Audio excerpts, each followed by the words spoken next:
সুপ্রিয় শিক্ষার্থী বন্ধুরা, তোমরা কেমন আছো? আশা করি তোমরা সবাই ভালো আছো। কেডি ম্যাথমেটিক্সের পক্ষ থেকে তোমাদের সবাইকে স্বাগত। আমি গত পর্বে তোমাদের গণিত বইয়ের অনুশীলনী 1.1 এর সমাধান দিয়েছি। আজকে আমি তোমাদের পৃষ্ঠা 8 নম্বরের 1.4 এইখান থেকে শুরু করব। তো শিক্ষার্থী বন্ধুরা, তোমরা একটু মনোযোগী হও। আশা করি তোমরা সকল বিষয়গুলো সুন্দরভাবে বুঝতে পারবে। এখানে বলা আছে দশমিক ভগ্নাংশের বর্গমূল নির্ণয়। পূর্ণ সংখ্যা বা অখণ্ড সংখ্যার বর্গমূল ভাগের সাহায্যে যেভাবে নির্ণয় করা হয়েছে, দশমিক ভগ্নাংশের বর্গমূলও সেই নিয়মে নির্ণয় করা হয়। দশমিক ভগ্নাংশের দুটি অংশ থাকে। দশমিক বিন্দুর বাম দিকের অংশকে অখণ্ড বা পূর্ণ অংশ এবং ডান দিকের বিন্দুর ডান পাশের অংশকে দশমিক অংশ বলা হয়। যদি এরকম থাকে, মনে করো 4.643, তাহলে এই ডান দিকের যে অংশটুক দশমিকের পরে, এটাকে বলা হয়েছে দশমিক অংশ, এবং বাম দিকের যে অংশটা এটাকে বলা অখণ্ড বা পূর্ণ অংশ। এখন এই ধরনের দশমিক ভগ্নাংশের বর্গমূল করতে গেলে আমাদের যে নিয়মটা ফলো করতে হবে সেটা হচ্ছে বর্গমূল করার নিয়ম। অখণ্ড অংশে একক থেকে ক্রমান্বয়ে বাম দিকে প্রতি 2 অঙ্কের উপর দাগ দিতে হবে। তাহলে বাম দিকে প্রতি 2 অঙ্কের উপর দাগ দিতে হবে। দশমিক অংশে দশমিক বিন্দুর ডান পাশের অঙ্ক থেকে শুরু করে ডান দিকে ক্রমান্বয়ে জোড়ায় দাগ দিতে হয়। এরূপে যদি দেখা যায় সর্বশেষে মাত্র একটি অঙ্ক বাকি আছে, তবে তারপরে একটি শূন্য বসিয়ে 2 অঙ্কের উপর দাগ দিতে হয়।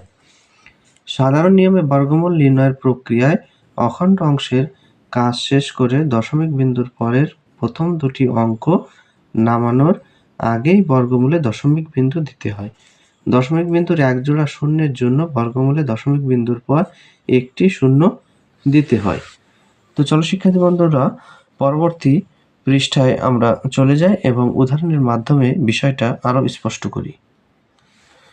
আমরা 9 নম্বর পৃষ্ঠায় যে উদাহরণটা দেখতে পাচ্ছি সেখানে আছে 26.5225 এর বর্গমূল নির্ণয় করো। তো সমাধানের শুরুতে আমরা কি করব, প্রথমে আমরা জোড়ায় দাগ দিয়ে দেব। দশমিকের ডান পাশের অঙ্ককে জোড়ায় আমরা শনাক্ত করব। তো এখন দেখা যাচ্ছে যে আমাদের দশমিকের বামে যে 26 আছে, এই 26-এর ভিতরে আমরা যদি 5 নিই তাহলে 5 5 আমাদের 25 হয়। যদি 6 নিই এখানে তাহলে 6 6 36, অর্থাৎ বেশি হয়ে যায়। তাহলে আমরা নেব 5। তাহলে 5 নিলে 5 5 25। এখন আমরা কি করব, বিয়োগ করব। 5 থেকে যদি 6কে বিয়োগ করি 1 থাকে। এবার পরবর্তী জোড়াকে আমরা কেটে নিয়ে আসলাম, হলো 152। এবার যেহেতু পরবর্তী জোড়া কেটে নিয়ে আসলাম, তার আগে দেখো দশমিক আছে। তো জোড়া কেটে আনার পরে আমরা যখন দশমিক থেকে পরে যাব, তখন দশমিকটাকে আমরা এই ডান পাশে ভাগফলের এখানে লিখে দেব, অর্থাৎ এখানে দশমিক চলে আসবে। তো এখন আমাদের হয়েছে 152। এখন এই 5-এর ডাবল আমরা নিব 10। এই 10 নিয়েছি এবং 10-এর ডান পাশে একটি অঙ্ক বসানো যায় এমন একটা জায়গা রাখতে হবে। তো একই অঙ্ক এখানে 1 বসলো, এখানেও 1 বসলো। তাহলে 101-এর সঙ্গে এই 1কে আমরা যদি গুণ করি তাহলে আমাদের আসে 101। এখন আমরা এটাকে বিয়োগ করব। 1 থেকে 1 আর কত হলে 2 হয়, 1 হলে 5 করতে 5, তাহলে আছে 51। এবার আমরা পরবর্তী জোড়া কেটে নিয়ে আসলাম 25। এখন 51-র যে ডাবল সেটা হচ্ছে 152। এখন এমন একটি সংখ্যা রাখার জন্য, যেটা আমরা 5 নিয়েছি, একই সংখ্যা 5, এখানেও আছে 5। এই 5 দিয়ে আমরা এই 1025-কে গুণ করব। তাহলে 1025-কে যদি আমরা 5 দিয়ে গুণ করি তাহলে আমাদের যে গুণফলটা আসে সেটা হচ্ছে 5125, অর্থাৎ আমাদের ভাগফলটা মিলে গেল। তাহলে আমাদের যে নির্ণয় বর্গমূল হলো সেটা হচ্ছে 5.15। আশা করি শিক্ষার্থী বন্ধুরা তোমরা উদাহরণটা বুঝতে পারছো। এরপরে দেখো পরবর্তী যে উদাহরণটা আছে, 2 নম্বর উদাহরণ। এইখানে যেটা আছে 0.002916 এর বর্গমূল নির্ণয় করতে হবে। ঠিক একইভাবে আমরা জোড়ায় দাগ দিয়ে নেব। প্রতিটি জোড়ায় দাগ দেওয়ার পরে আমরা ডান পাশে একটা খাড়া দাগ দিলাম এবং এই শূন্যের জন্য আমরা এখানে ভাগফলে অটোমেটিক্যালি আমরা শূন্য নিয়ে নেব। তারপর দশমিকের জন্য দশমিক নেব। এরপর দেখো দুটো শূন্যকে বর্গমূল করলে একটা শূন্য হয়। তাহলে এই দুটো শূন্যের বর্গমূল আমরা একটা শূন্য নেব। এরপরে থাকে আমাদের যে জোড়াটা সেটা হচ্ছে 29। এবার দেখতে হবে 29-এর ভিতর কয়বার যায়। তো 5 যদি এখানে নিই তাহলে 5 নিলে আমাদের 5 5 25, তাহলে 25 নেওয়া হলো। এবার 25 আমরা 29 থেকে বিয়োগ করব 25, 5 আর কত 9 হয়, 5 আর 4 হলে 9 হয়। এবার পরবর্তী যে জোড়াটা সেটা হচ্ছে 16, সেটা কেটে নিয়ে আসলাম। এবার হলো 416। এখন এখানে যে 0.05, তাহলে 5-এর ডাবল আমরা এখানে নেব। 5-এর ডাবল হচ্ছে 10, এবং এইখানে একটা অঙ্ক, এমন অঙ্ক বসাতে হবে যেটা একই অঙ্ক এখানেও বসাতে হবে, আবার এই ভাগফলের এখানেও বসাতে হবে। তাহলে সেই অঙ্কটা আমরা 4 নিয়েছি। তাহলে 4 নিলে 104-এর সঙ্গে আমরা যদি 4-কে গুণ করি তাহলে আসে 416। তাহলে দেখা যাচ্ছে কি আমাদের ভাগফলটা মিলে গেল। তাহলে আমাদের নির্ণয় যে বর্গমূলটা হবে সেটা হচ্ছে 0.054। আশা করি শিক্ষার্থী বন্ধুরা তোমরা বুঝতে পারছো। এবার চলো আমরা পরবর্তী টপিকসে চলে যাই। এখানে বলা আছে বর্গমূলের আসন্ন মান নির্ণয়। 3 দশমিক স্থান পর্যন্ত বর্গমূল নির্ণয় করতে হলে সংখ্যার দশমিক বিন্দুর পর কমপক্ষে 6টি অঙ্ক নিতে হয়। দরকার হলে ডান দিকের শেষে অঙ্কের পর প্রয়োজন মতো শূন্য বসাতে হয়, এতে সংখ্যার মানের কোনো পরিবর্তন হয় না। মনে করো তোমাকে বলা হলো যে 3 দশমিক স্থান পর্যন্ত বর্গমূল নির্ণয় করতে, তাহলে তোমার এখানে কি করতে হবে, 6টি অঙ্ক নিতে হবে দশমিকের পরে কমপক্ষে। মনে করো তোমার আছে 7.343, তাহলে 3টা আছে, তাহলে আমার আরও নিতে হবে কয়টা, আরও 3টা নিয়ে 6টা পূর্ণ করতে হবে। এটাই কিন্তু এখানে বলা হয়েছে। এবং দরকার অনুযায়ী প্রয়োজন মতো আমরা কি করব, দশমিকের ডান পাশে শূন্য বসাবো, তাতে মানের কোনো পরিবর্তন হবে না। তো এখন উদাহরণ 3-এ দেখা যাচ্ছে কি 9.253-এর বর্গমূল নির্ণয় করতে বলা হয়েছে, এবং এটা বলা হয়েছে 3 দশমিক স্থান পর্যন্ত আসন্ন মান নির্ণয় করতে। তো 3 দশমিক স্থান পর্যন্ত যদি আমাকে নির্ণয় করতে বলা হয় তাহলে তোমরা যেটা বিশেষ করে খেয়াল রাখবা, তাহলে 3 দশমিক হলে আমরা 4 দশমিক স্থান পর্যন্ত কিন্তু নির্ণয় করব। তো 4 দশমিক স্থান পর্যন্ত নির্ণয় করতে গেলে আমার 4টে জোড়ার প্রয়োজন, অর্থাৎ দশমিকের পরে কয়টা জোড়ার প্রয়োজন, 4টি জোড়া। তো আমার এখানে দেখো, এখানে দশমিকের পরে 3টি অঙ্ক দেওয়া আছে, 2 5 3, তাহলে আমার 4টি জোড়া বানাতে গেলে তাহলে আরও 5টি শূন্যের প্রয়োজন। তো আমি আরও 5টি শূন্য আমরা এখানে দিয়ে নেব।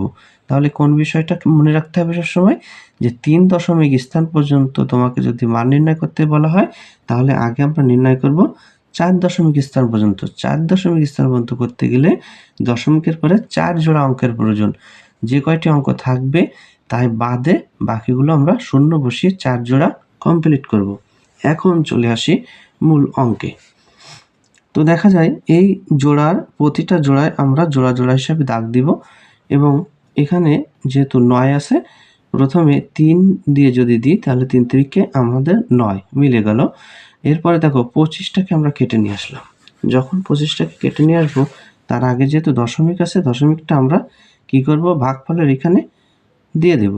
তো 25 কেটে নিয়ে আসলে এবার যেহেতু কেটে আনার পরে আমাদের এই 3-এর ডাবল এখানে 6 নিছি, আর এখানে 6, এরপরে যদি পরবর্তী কোনো সংখ্যা নিই 1 নিলাম, মনে করো 61 হলো, 6-এর পরে 61 হলো, তাহলে 61-র সঙ্গে এখানে যদি 1 নিই তাহলে 1 গুণ করলে আমাদের কত হচ্ছে 61, কিন্তু আমাদের এখানে কত ছিল 25 ছিল, যেহেতু আমাদের 1 নিলেও যেত না, তাই কেটে আনার পরেও যদি না যায় তাহলে আমাদের পরবর্তী জোড়াকে কাটতে হবে, এবং তার জন্য কি করতে হবে, এইখানে একটা শূন্য, এইখানে একটা শূন্য, অর্থাৎ কেটে আনার পরেও যদি না যায় তাহলে 2 জায়গায় আমরা দুটো শূন্য বসাবো।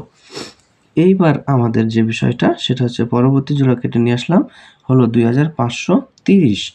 এখন এমন একটি সংখ্যা এখানে বসাবো, ঠিক একই সংখ্যা এখানেও বসাবো, সেই সংখ্যাটি হচ্ছে 4।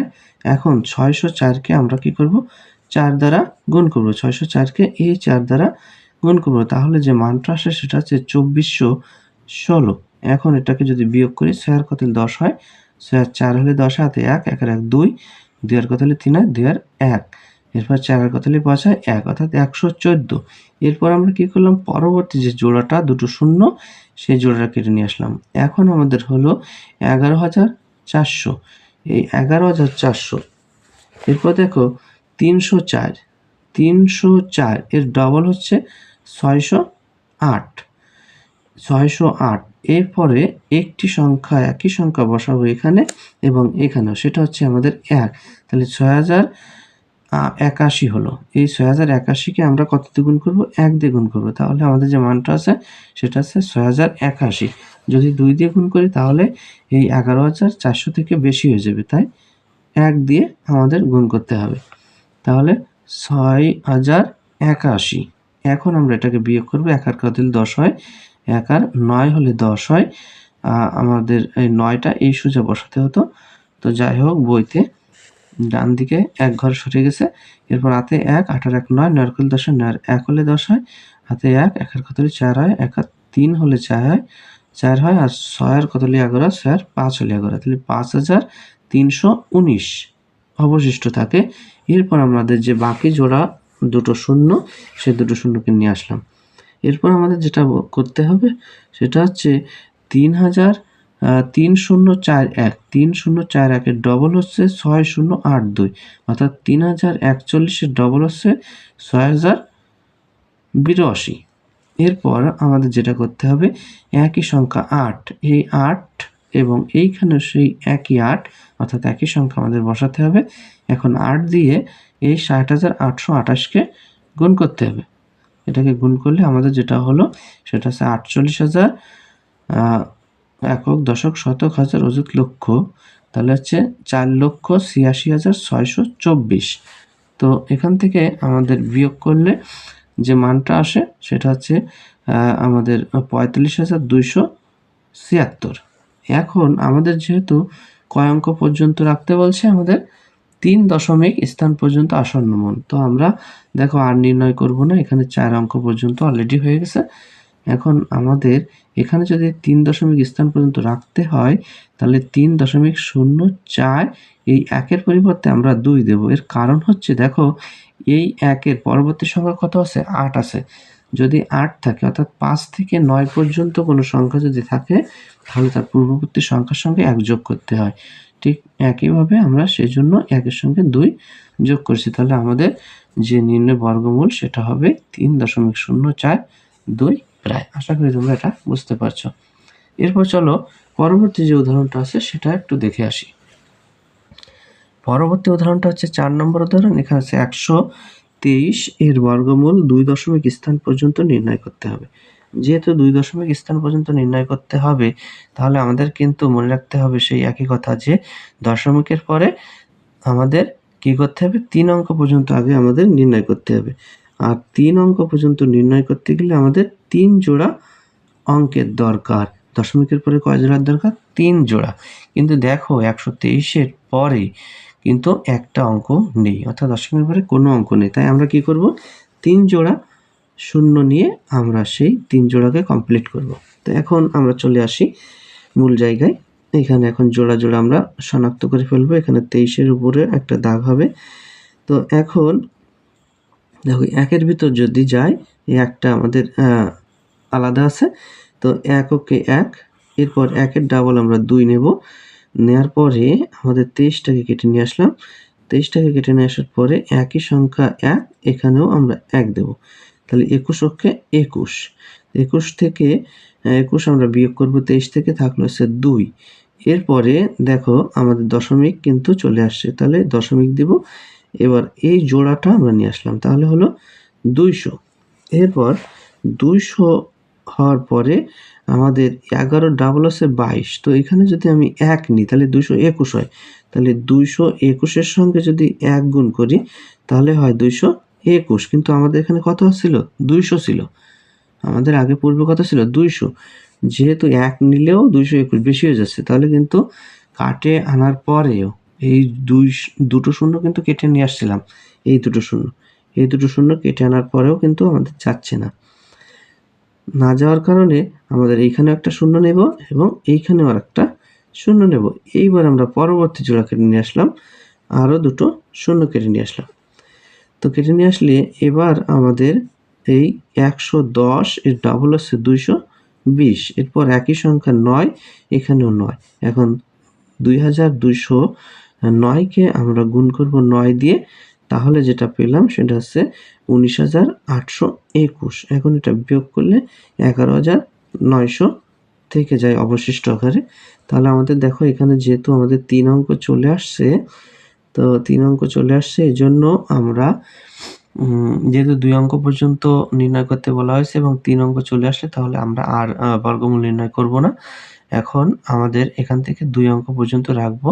তাহলে 11.090 প্রায় আমরা লিখে দেব, কারণ এরপরও কিন্তু আরো অঙ্ক হতে পারে। তাই আমরা এখানে নির্ণয় বর্গমূল 11.090 প্রায়, এটাই আমাদের কাঙ্ক্ষিত উত্তর।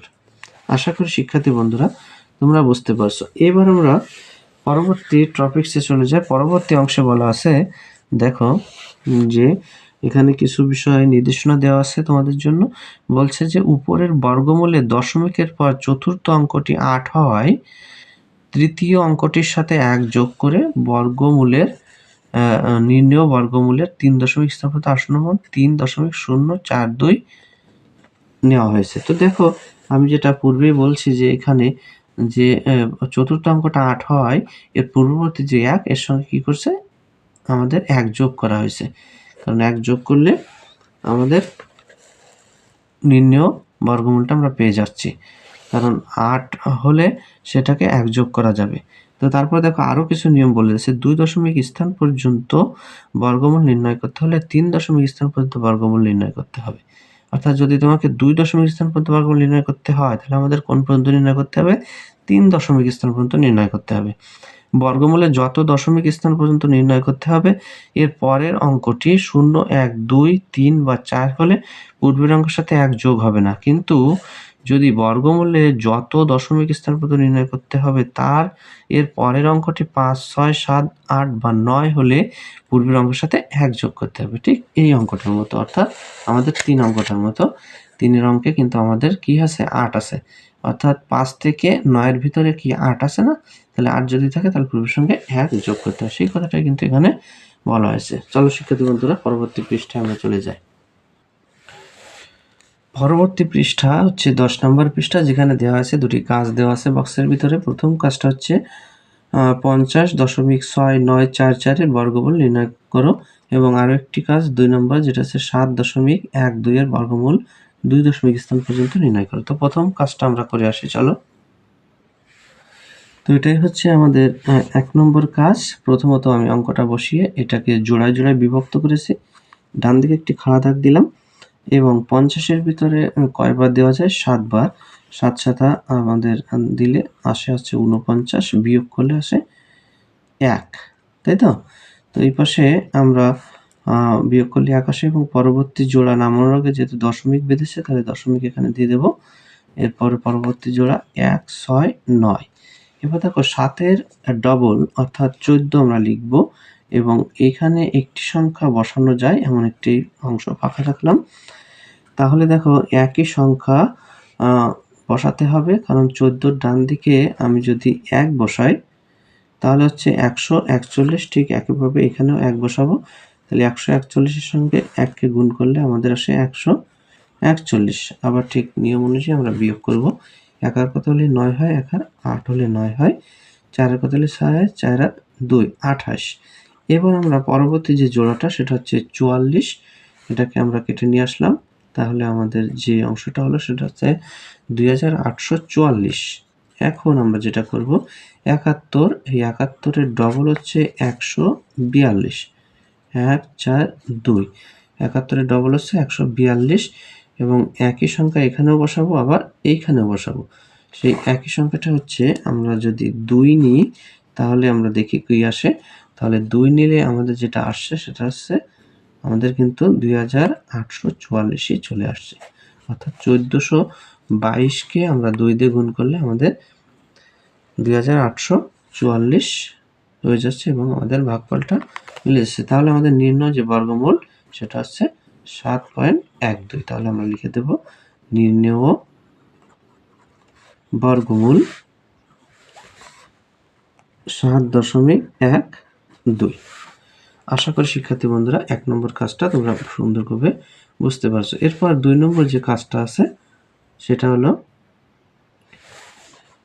7.12 এর বর্গমূল 2 দশমিক স্থান পর্যন্ত নির্ণয় করো। তো আমরা অঙ্কটাকে বসাই। এখানে যে 2 নম্বর অঙ্কটা কাজ 2 সেটা হচ্ছে 7.12। তো আমরা জোড়ায় জোড়ায় বিভক্ত করতে গেলে তার আগে আমাদের একটা বিষয় ভাবতে হবে, সেটা দেখো 2 দশমিক স্থান পর্যন্ত বলছে, তাহলে আমাদের নির্ণয় করতে হবে 3 দশমিক স্থান।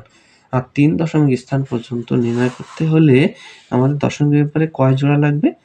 3 দশমিক হলে 6 জোড়া লাগবে, তাই না? আমি কিন্তু পূর্বের অংশে আমি এটা বলেছি যে পূর্বেই কিন্তু বলে আসছি যে 3 দশমিক বললে আমাদের দশমিকের পরে কয়টা জোড়া লাগবে? 6টা জোড়া। আর 6টা জোড়া পূর্ণ করতে হলে আমার দেখতে হবে দশমিকের পরে কয়টা অঙ্ক আছে। আর বাকিগুলো আমরা শূন্য দ্বারা পরিপূর্ণ করব। তাহলে আমাদের ঠিক 6টা জোড়া আমাদের হয়ে গেছে। তাহলে আমরা জোড়া এটাকে আমরা একটু বিভক্ত করি। জোড়া বিভক্ত করলে আমাদের এখন যেটা করব সেটা হচ্ছে 7 এর ভিতর দিব।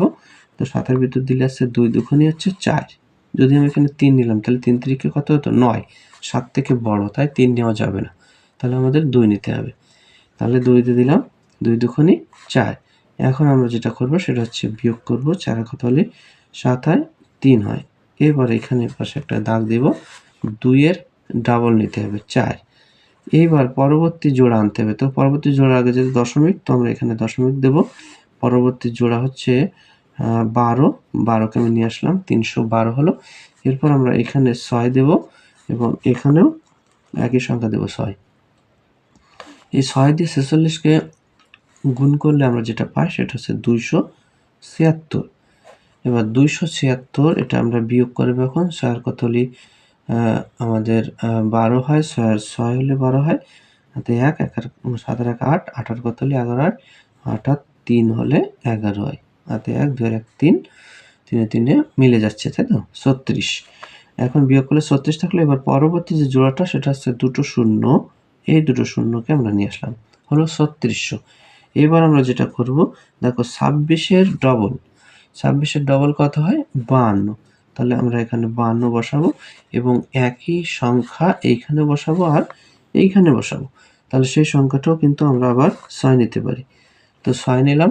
6 নিলে আমাদের যেটা হলো সেটা হচ্ছে 3156 গুণ করলে, অর্থাৎ 526 এর সঙ্গে যদি আমি 6 কে গুণ করি তাহলে 3156 হয়।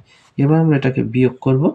বিয়োগ করলে আমাদের যেটা আসে সেটা হচ্ছে 6 কত 10 হয় 4, হাতে 1, 5 আর 1 6, 6 আর 4 10, হাতে 1 2, 2 আর কত 6, 2 আর 4, অর্থাৎ 444। এইবার বাকি যে জোড়াটা আছে দুটো শূন্য, সেই দুটো শূন্যকে নিয়ে আসলাম। তাহলে আসলো হচ্ছে 44,400। এখন আমাদের যেটা করতে হবে, এখানে 2 6 6 অর্থাৎ 266। 266 ডবল হচ্ছে 532। 532। এবার একই অঙ্ক এখানেও বসাতে হবে, আবার এই ভাগফলের এখানে বসাতে হবে। সেই একই অঙ্কটা হচ্ছে 8। যদি আমি 8 নিই তাহলে 5328 এর সঙ্গে 8 কে আমরা যদি গুণ করি তাহলে যেটা আসে সেটা হচ্ছে 4000 না 42624। 42624 বিয়োগ করলে আমাদের আসে, এখানে 6 থাকছে, এখানে 7 7 1। এটা হচ্ছে আমাদের ভাগশেষ থেকে যাচ্ছে। তো দেখো শিক্ষার্থী বন্ধুরা, আমরা আর করব না, কারণ এখানে দেখো 3 অঙ্ক পর্যন্ত অলরেডি করা হয়ে গেছে। আমাদের কয় অঙ্ক পর্যন্ত করতে বলছে? 2 দশমিক স্থান পর্যন্ত। যেহেতু 2 দশমিক, তাহলে আমরা কি করব? 3 দশমিক স্থান পর্যন্ত আমরা করে ফেলেছি অলরেডি। তাহলে আমাদের যে উত্তরটা আসবে সেটা দেখো, এখানে 2 অঙ্ক যদি রাখি তো 2 অঙ্কের পরের অঙ্কটা কত? 8। যেহেতু 8 আছে তাহলে 6 এর সঙ্গে 1 যোগ হবে, তাহলে 2.67। এটা হচ্ছে আমাদের নির্ণয় বর্গমূল। তাহলে আমরা লিখব নির্ণয় বর্গমূল হবে 2.67। আশা করি শিক্ষার্থী বন্ধুরা তোমরা এই কাজটিও ভালোভাবে বুঝতে পারছো। এরপরে চলে যাই আমরা পরবর্তী টপিকসে। পরবর্তী যে বিষয়টা বলছে সেটা হচ্ছে 1.5, বলছে পূর্ণবর্গ ভগ্নাংশ। এখানে দেখো 50/32 কে লঘিষ্ঠ আকারে লিখে পাই 25/16, তাই না? 2 দিয়ে কাটাকাটি করা হয়েছে, 25/16।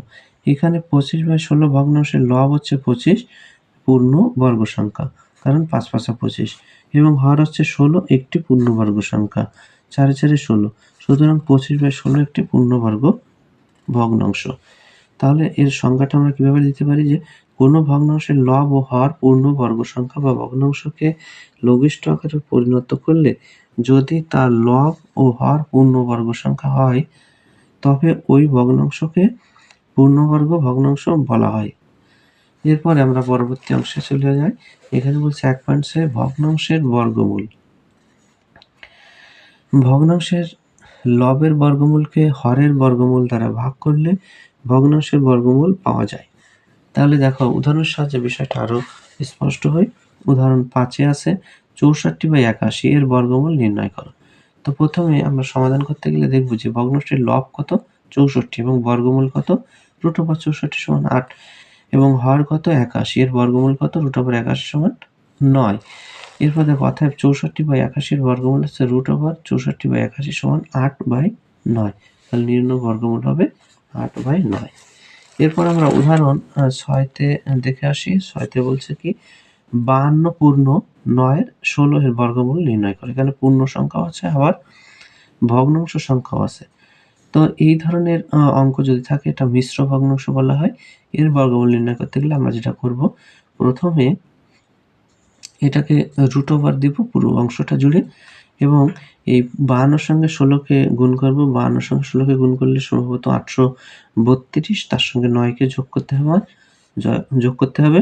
তাহলে 52 সঙ্গে 16কে গুণ করব, সেই গুণফলের সঙ্গে আমার উপরে যে 9টা থাকবে বা উপরে যে লব থাকবে তাকে আমরা যোগ করব। করলে যেটা আসে সেটা হচ্ছে 841। হ্যাঁ, 832 হয়, তার সঙ্গে 9 যোগ করলে 841/16। 841 এর রুট করলে আমরা বর্গমূল করলে 29 পাই, আর 16 রুট করলে 4 পাই। তাহলে এটাকে আমরা যদি আবার ভাগ করি, দেখো এভাবে যদি আমরা ভাগ করি যে 29/4, 29/4 এটা কিন্তু আমাদের অপ্রকৃত একটা ভগ্নাংশ, কারণ এখানে লবটা বড় আর হর ছোট। লব যদি বড় হয় হর ছোট হয় তাহলে সেটা অপ্রকৃত, আর অপ্রকৃত আমাদের রাখা যাবে না। তাহলে 4 দিয়ে করে যদি করি 4 × 7 আছে 28, তাহলে বিয়োগ করলে 1। তাহলে আমরা যে উত্তরটা পাচ্ছি সেটা হচ্ছে 7 পূর্ণ, অর্থাৎ ভাগফল যেটা থাকবে সেটা হচ্ছে পূর্ণ সংখ্যা, আর নিচে যে ভাগশেষ সেটা হচ্ছে উপরে থাকবে, আর এটা এখানে যে হরটা থাকবে সেটা নিচে, অর্থাৎ 7 পূর্ণ 1/4। এভাবে কিন্তু আমরা এটাকে লেখা হয়েছে। অর্থাৎ 52 পূর্ণ 9 16 এর বর্গমূল হচ্ছে 7 পূর্ণ 1/4। এখানে একটা কথা বলা আছে যে ভগ্নাংশের হর যদি পূর্ণ বর্গ সংখ্যা না হয়, হর অর্থাৎ নিচের অঙ্কটা, নিচের হর যদি পূর্ণবর্গ সংখ্যা না হয় তবে গুণন দ্বারা একে পূর্ণবর্গ করে নিতে হবে। এটা কিন্তু একটা নিয়ম। এরপর চলে আসি আমরা পরবর্তী উদাহরণে, এবং পৃষ্ঠা নম্বর হচ্ছে 11। তো পৃষ্ঠা নাম্বার 11-য় দেখা যাচ্ছে যে একটা উদাহরণ আছে। এখান থেকে আমরা আগামী পর্বে শুরু করব। তো আশা করি শিক্ষার্থী বন্ধুরা আমরা এই পর্যন্ত যে পার্টটা কমপ্লিট করলাম এটা তোমরা বুঝতে পারছো। আগামী পর্বে আমরা এখানে যে পৃষ্ঠা নাম্বার 11 আছে এই 11 পৃষ্ঠা থেকে আমরা তোমাদের আবার শুরু করব পরবর্তী পাঠে। তো তোমরা আমার পূর্বের পাঠটাও দেখে আসবে। পূর্বের পাঠটা দেখলে তোমরা পরবর্তী পাঠগুলো খুব ভালোভাবে বুঝতে পারবে। তো ভালো থেকো। আজ পাঠ এ পর্যন্তই শেষ।